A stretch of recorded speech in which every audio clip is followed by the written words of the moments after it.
Hello, my name's Megan and I'm here with 7 Stories, the National Centre for Children's Books, and I am very excited to bring you our story today.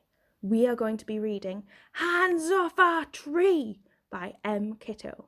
It's a brilliant story with lots of different animals and noises. In fact, I would love you to join in with as many noises as possible.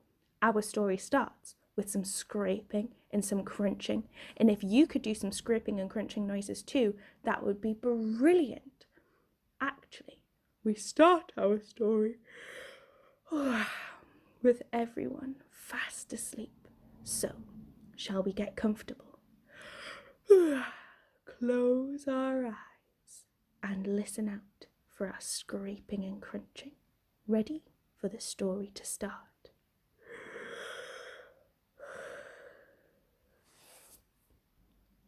Scrape, crunch, scrape, crunch, scrape, crunch, scrape. Ow! Oh, Mama looks rather cross that I've poked her in the eye. I'm in my bed of curled up ferns. It's dark and warm and safe and dry.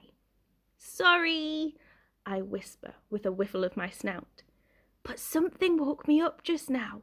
What can that be all about? A rumble up above, a grumble in the ground.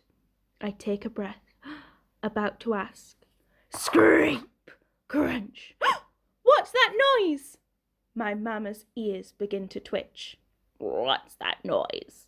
The toads croaking from their ditch. What's that noise? A deer stamping rather cautious. What's that noise? The lark singing a nervous chorus. What's that? Hey! That's what I want to know.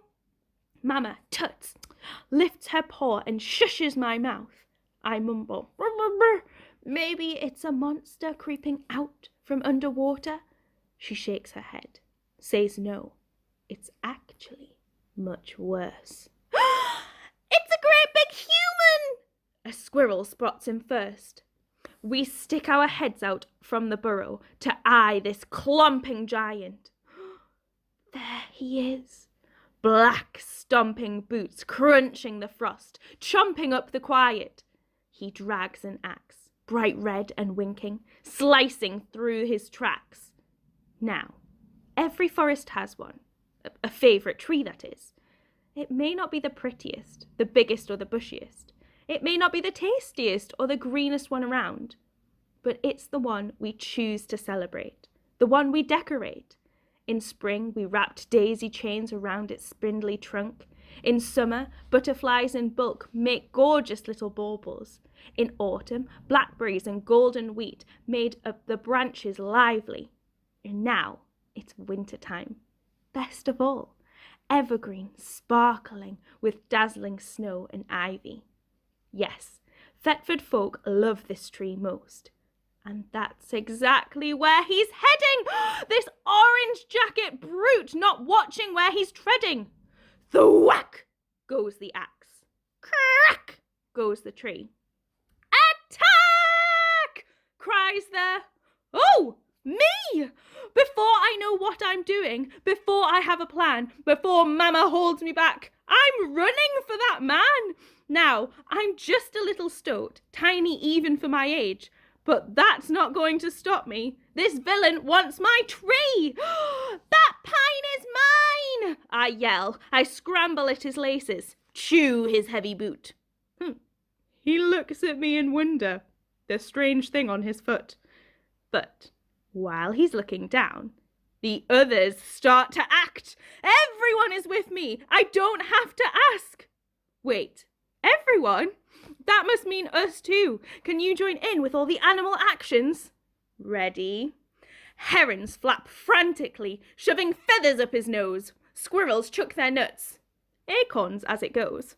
Rabbits kick their strong back leg, leave paw prints on his jeans. Ants march up his axe, nibbling arms he thought safe inside sleeves. Now, Mama comes.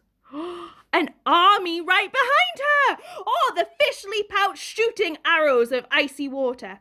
There's newts and toads and rats and voles advancing from the lake. Come on, they cry, shouting at the snake. Stags charge, moles lassoing on their backs. The man stumbles over, crumples like a sack. He lands in a holly bush, winces and cries out, oh, shoe stuck in the mud. He'll have to do without. Foxes bark and yip and yelp. What an awful racket! The man drops his axe, scrambles through the thicket. One last kick, landing squarely upon his rump. Off he goes. Bye-bye. It was just a little bump. He's gone! We cheer. Hooray! We shout. Mama nuzzles proudly, tickling my ear. The pine needles rustle, say good morning to the sun. It's very quiet now, our battle cries are done. But not for long. We start to sing, can't help but dance, join paw and claw and hoof and wing, spinning round and round, celebrating. We saved our tree! Now to decorate, working hard together, red berries dotted everywhere, snowflakes sprinkled by robins twirling in midair, icicles, of course, yellow flowers from a grouse, fireflies make fairy lights and ivies like a tinsel. Look at our branches twinkle. And perched on top, where a star might go, a big muddy boot with a hole for a toe. Oh, give yourselves a round of applause. What a lovely story. Shall we do one last hooray together after 3? Ready? 1, 2, 3. Hooray! Oh, if you were in that story, which animal do you think you would be? Do you think you would be flapping your wings or throwing nuts, kicking, marching, charging, lassoing, yelping? Or would you be the star of our story, the stoat that was nibbling at his big boot?